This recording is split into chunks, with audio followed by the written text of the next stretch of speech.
नमस्कार, मी सनी दाटे. दैनिक राज्य लोकतंत्रमध्ये तुमचं पुन्हा एकदा स्वागत करतो.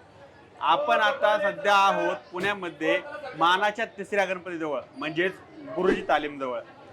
दरवर्षीप्रमाणे याही वर्षी मोठ्या प्रमाणात तिथं गर्दी होती, मोठा देखावा उभारलेला आहे आणि आज आपल्यासोबत या सगळ्या गोष्टींबद्दल चर्चा करण्यासाठी उपस्थित आहेत मंडळाचे अध्यक्ष. त्यांच्याशी आपण चर्चा करणार आहोत.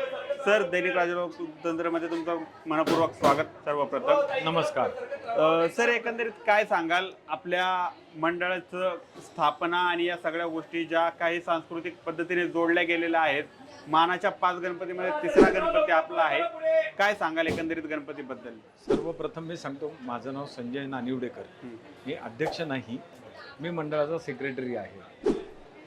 आता मंडळाबाबतची माहिती सांगतो. मंडळ 1887 साली या मंडळाची स्थापना झाली.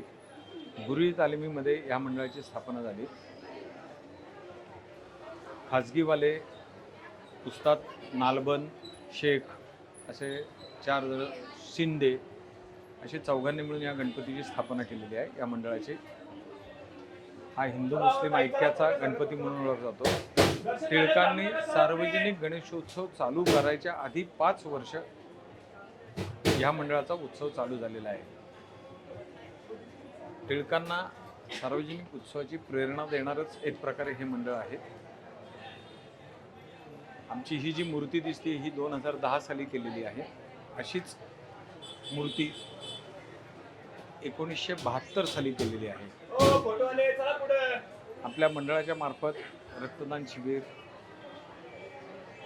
काही परवाच्या दिवशीच कैद्यांच्या मुलांसाठी आपण काही योजना आखलेल्या आहेत.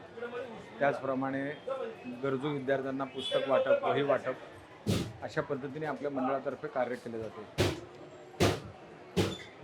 एकंदरीत आता आपण बघतोय की भाविकांची गर्दी होते सालाबादाप्रमाणे.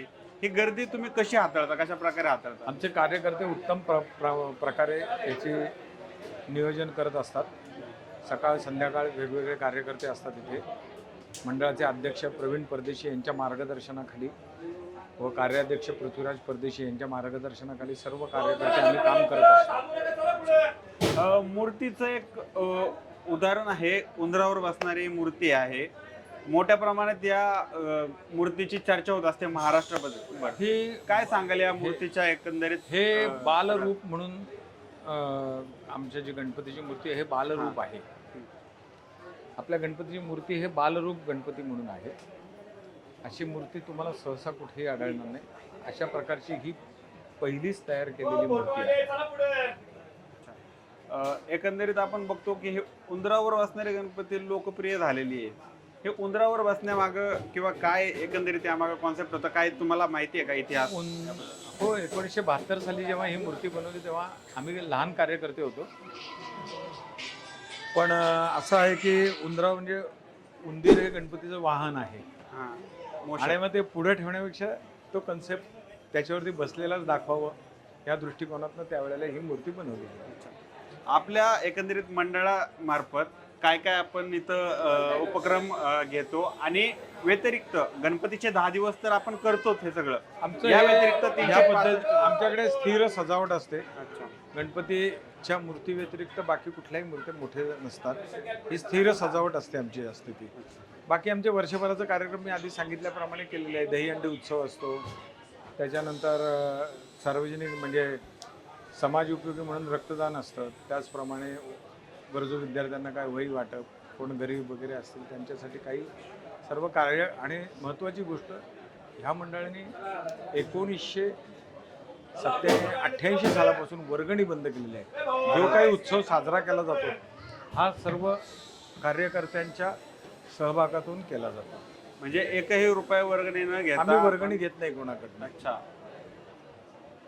आपण बघतो की आता मोठ्या प्रमाणात बऱ्याच ठिकाणी मंडळांची गर्दी होते लोकांची आणि त्या ठिकाणी लोकांची गर्दी झाल्याने भाविकांना असं ढकलून आता आपण बघतो की आरामशीर दर्शन घेतात भाविक सगळे इकडं. तर भाविक हे आपल्या मंडळाकडे भावनिकदृष्ट्या प्रेमाने येत असतात ना, त्यांच्याशी कुठल्याही प्रकारचा आमचा कुठलाच कार्यकर्ता हुल्लडबाजी करून बोलणार नाही, काही नाही.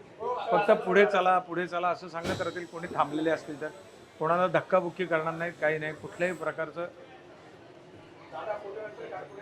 कुठल्याही प्रकारचं ते गैरवर्तन आम्ही कार्यकर्ते आम्ही कुठल्याही भाविक असे करणार नाही, याची आम्ही पूर्ण दक्षता घेत असतो. एक महत्वाचा प्रश्न आहे खरं तर, मानाचा तिसरा गणपती म्हणून गुरुजी तालीमच का? जो कसबा गणपती आहे पुण्याचं ग्रामदैवत आहे हो, आणि जोगेश्वरी ही ग्रामदैवत आहे, देवी. म्हणून ह्या दोन मंडळांना आधी मान दिला गेला हा. आणि सार्वजनिक गणपतीमधील सर्वात पहिला बसलेला गणपती म्हणून ह्याला तिसरा नंबर दिलेला आहे. अच्छा. म्हणजे खरा हा जरी तिसरा गणपती म्हणत असले तरी हा पहिला बसलेला गणपती, अच्छा, परंतु मिरवणुकीमध्ये ह्याचा नंबर तिसरा दिला तिसरा गेला. नंबर दिलेला. गुरुजी तालीम गणपतीला नाव देण्यामागे काय हिस्ट्री आहे? जे एक बडोदा संस्थानमधले गुरुजी होते ज्यांना सिद्धी प्राप्त झाली होती, तेच आमच्या तालमीमध्ये असायचे, त्यांच्या ह्याच्यावर ते नाव दिले गेले. अच्छा, गुरुजी तालीम त्यामुळे ते गुरुजी म्हणून व्यक्ती होती, अच्छा, पण काळाच्या ओघात पुरामध्ये वगैरे त्यांचा फोटो किंवा त्यांचं काही माहिती जास्त जतन करू शकले नाही.